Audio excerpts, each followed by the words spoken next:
राम राम. राम राम. काय कुंकडून आज दौरा कसा कसा होता? कर्जतला आलतो, तुम्ही फोन केल्यामुळं परत आलो इकडं.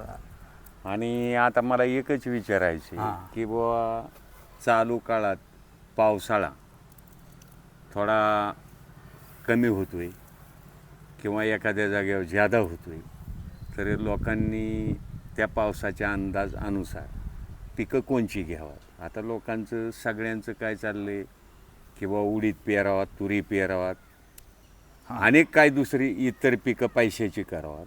पर लोकांच्या असं ध्यानात येईना की बाबा पाऊस पडल्यानंतर 4 महिन्याचं 3 महिन्याचं पीक आपलं जुन्या पद्धतीचं जी पीक आहे आणि त्याच्यात आयुर्वेदिक जी काही वस्तू आहेत म्हणजे काही पिकं आहेत त्या आयुर्वेदिक पीक असं आहे की बाबा आपण जुन्या लोकांनी आपल्याला असं सांगितलं एक दिनगी देऊन गेले की बाबा हुलग्यासारखं पीक जर एक एकर पेरला तर लोक आता सध्या 1 एकराला 5,000 रुपये बियाण्याला घालवितात आणि ती 500 रुपयात बियाणं मिळते आणि 500 रुपयात बियाणं मिळून त्याला न खर्च करता हुलगासुद्धा तुमचा 5-6 क्विंटल एकरात होतो. बरोबर. आणि त्याला बी रेट 10,000चा आहे, तेव्हा बी 50,000ची उत्पन्न होती.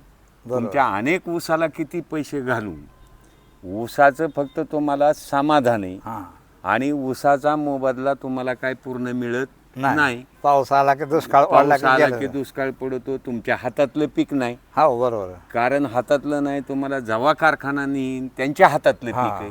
जसं तुमचा हुलगा आहे, हुलगा तुमचा 10,000 रुपये खेड्याच्या बाजारात सुद्धा विकतोय. बरोबर आहे. आणि त्याच्यात तुम्हाला सांगता येते की बा ह्याच्यात आयुर्वेदिक आहे, ह्याचं नुसतं उकळून पाणी पिलं तरी तुमची थंडी ताप जाते.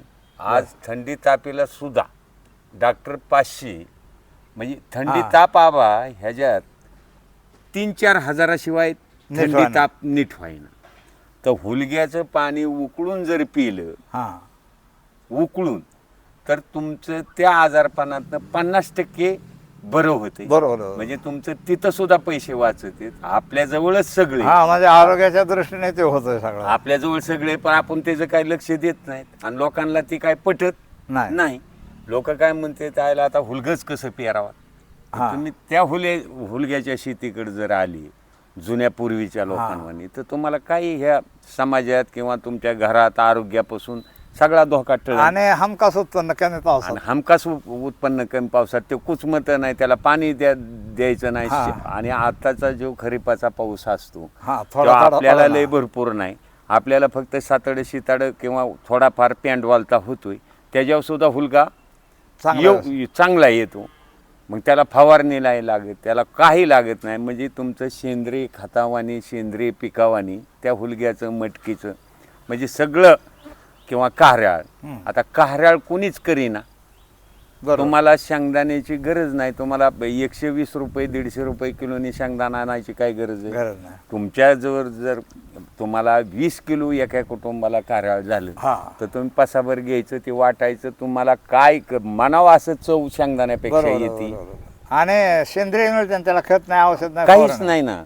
अशा किती वनस्पती आहेत. कारण आपण मराठवाड्यात जर खाली गेलं तर तुम्हाला त्या वस्तूंची नावं सुद्धा पश्चिम महाराष्ट्रातल्या येणार नाही. बरोबर. ही तुम्ही कोणत्या वस्तूचं बगर म्हणजे अनेक पिकं आहेत अशी की ती थोड्या पावसात पिकं घेतात आणि तुमच्या रानांसारखी तर त्यांची रानं नाही. बरोबर. उलट तुमच्या रानांनी उत्पन्न जास्त निघ. बरोबर. लोक एका दिशेकडे धावली की तीच पकडी ते. आणि महागाचं बी आणायचं नाही, घरचं. महागाचं बियाच काय नाही. तुमच्या आता सध्या उडदाची पिशवी किती रुपयाला आहे निर्मल? 700-600 काय. तुरीची किती रुपयाला आहे पिशवी? त्या जागेवर हुलगाच पेरा ना. बरोबर आहे.